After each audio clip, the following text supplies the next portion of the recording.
Salut et bienvenue dans ce nouvel épisode du podcast. Ici c'est Marzine, ton ami curieux, et aujourd'hui on va se pencher sur une question qui me trotte souvent dans la tête. Je me demande, et peut-être toi aussi, que va-t-il se passer pour notre cerveau dans 20 ans si on laisse trop l'intelligence artificielle penser et faire les choses à notre place? Est-ce qu'on prend un risque en ne sollicitant plus notre esprit comme avant? J'ai cherché, lu, réfléchi, et voilà ce que j'ai envie de partager avec toi. Pour commencer, imagine notre quotidien il y a 20 ou 30 ans. On mémorisait plusieurs numéros de téléphone, on demandait à notre mémoire l'itinéraire chez un ami, on écrivait des listes de courses sur un bout de papier, parfois même dans notre tête. La moindre recherche d'information, c'était un vrai exercice. Feuilleter un dictionnaire, demander à quelqu'un ou même parcourir la bibliothèque du quartier.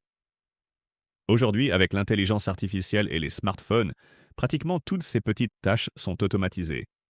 Tu demandes à ton téléphone qui a gagné le match d'hier, il te le dit. Tu veux écrire un poème, tu demandes à une IA et elle te le rédige direct. Ça paraît pratique, voire magique. Mais ce qui m'inquiète, c'est que notre cerveau fonctionne un peu comme un muscle. Moins on l'utilise, moins il reste performant. On a plein d'études qui montrent que la stimulation intellectuelle, les petits défis du quotidien, ça protège notre mémoire, notre créativité, notre capacité d'analyse. Attends, réfléchis une seconde. Si demain tout, et vraiment tout, devient automatique, comment notre cerveau va-t-il réagir? Est-ce qu'il va s'adapter ou au contraire s'affaiblir? On commence déjà à voir certains indices. Par exemple, des chercheurs ont remarqué que la dépendance au GPS pour les trajets modifie carrément la façon dont notre cerveau stocke les cartes mentales. Si tu arrêtes d'explorer, d'apprendre de nouveaux chemins, ton hippocampe, la zone qui gère la mémoire spatiale, devient moins actif. À long terme, on pourrait avoir du mal à s'orienter sans aide. Ça paraît anodin aujourd'hui, mais sur 20 ans, ça peut avoir un vrai impact. Ce n'est pas tout.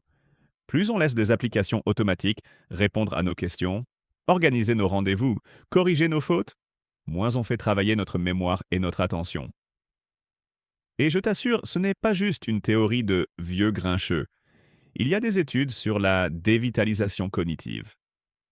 En résumé, plus tu laisses l'IA réfléchir pour toi, moins tu entraînes ta capacité à résoudre des problèmes, à inventer des solutions créatives ou à t'adapter en cas d'imprévu. Je trouve ça frappant parce que, tu sais, notre cerveau adore la nouveauté, la difficulté douce. Rappelle-toi des énigmes qu'on se lançait entre amis, des jeux de mots croisés à l'ombre d'un arbre. On a l'impression que tout ça est futile, mais ce sont ces micro-exercices qui entretiennent l'agilité de l'esprit. Si l'IA prend tout en charge, qu'est-ce qu'il nous reste pour aiguiser notre intelligence? Un autre effet inattendu, c'est sur la motivation et la confiance en soi. Quand tu résous un problème compliqué, qu'il soit mathématique ou juste pratique, ton cerveau libère de la dopamine, une sorte de récompense naturelle. Ça te donne envie de recommencer, de progresser, de surmonter de nouveaux défis. Si une IA te donne tout sur un plateau, ce plaisir de la réussite disparaît un peu. Et à force, on risque de perdre cette petite flamme, cette motivation à chercher par nous-mêmes. Mais alors, que pourrait-il se passer d'ici 20 ans?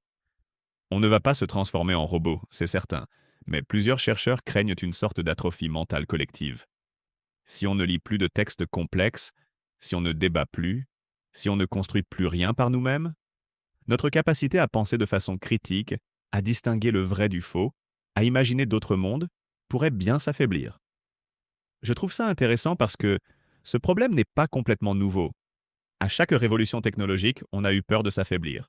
On disait que l'imprimerie allait tuer la mémoire, que la télé allait nous rendre passifs, puis qu'Internet tuerait la lecture. Tu vois, ce qui change avec l'IA, c'est la rapidité du phénomène et le fait qu'elle est capable de faire beaucoup plus vite et souvent mieux ce que nos cerveaux faisaient. Alors, si on choisit la facilité en permanence, si on arrête d'exercer nos facultés, on risque sans doute de perdre une partie de ce qui fait notre humanité. Un autre angle intéressant, c'est la créativité. Souvent, on applaudit les intelligences artificielles qui génèrent de la musique, des images, des poèmes. Mais si on ne se donne plus la peine de créer, d'hésiter, de prendre des risques artistiques, est-ce qu'on n'assèche pas peu à peu notre imagination? Les grands artistes, les inventeurs, ont souvent trouvé leurs idées dans l'effort, dans l'échec, dans la persévérance. Là où l'IA fait tout facilement, l'humain se forge à travers la difficulté, la frustration, l'envie de dépasser ses limites. Ce qui est frappant, c'est que certains scientifiques parlent déjà de délégation cognitive. C'est-à-dire qu'à force de déléguer chaque tâche à une machine, on se prive d'une partie de l'entraînement naturel du cerveau. Et comme tout organe vivant, ce qui ne sert pas finit parfois par s'endormir. Comme une jambe qu'on immobilise trop longtemps. Mais attention, je ne veux pas être alarmiste non plus. L'IA a des avantages incroyables.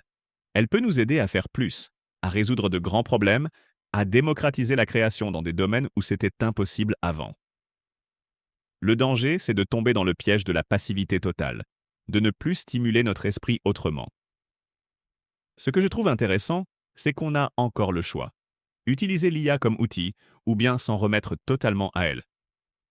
Prends l'exemple d'un coach sportif. Il t'aide, il te propose des exercices, mais c'est à toi de bouger.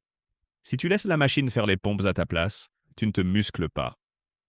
De la même façon, si tu fais travailler ton cerveau de temps en temps, tu gardes ta vivacité, ta mémoire, ton imagination. Je vois déjà les conséquences possibles. Une génération très rapide pour obtenir des infos, mais peut-être moins endurante pour réfléchir en profondeur, moins curieuse d'aller au-delà des réponses toutes faites. Et ça, sur 20 ans, ça peut transformer la façon dont on apprend, on débat, on rêve même. Alors voilà, mon sentiment, c'est qu'il ne s'agit pas de diaboliser l'IA. Elle sera avec nous, beaucoup plus présente même. Mais si on veut préserver la force, la souplesse et la créativité de notre cerveau, il va falloir se créer des zones sans IA parfois. Lire, jouer, discuter, rater, chercher, et même s'ennuyer un peu. C'est là que l'étincelle peut jaillir, que l'esprit se muscle, que l'humain reste vivant. Merci d'avoir écouté cet épisode. Je voulais juste partager ces pistes de réflexion et, qui sait, t'inciter à continuer d'utiliser ton cerveau tous les jours, même dans un monde où la technologie fait tant de choses pour nous. On se retrouve très vite pour un autre épisode, toujours avec cette envie de rester curieux, créatif et humain malgré tout.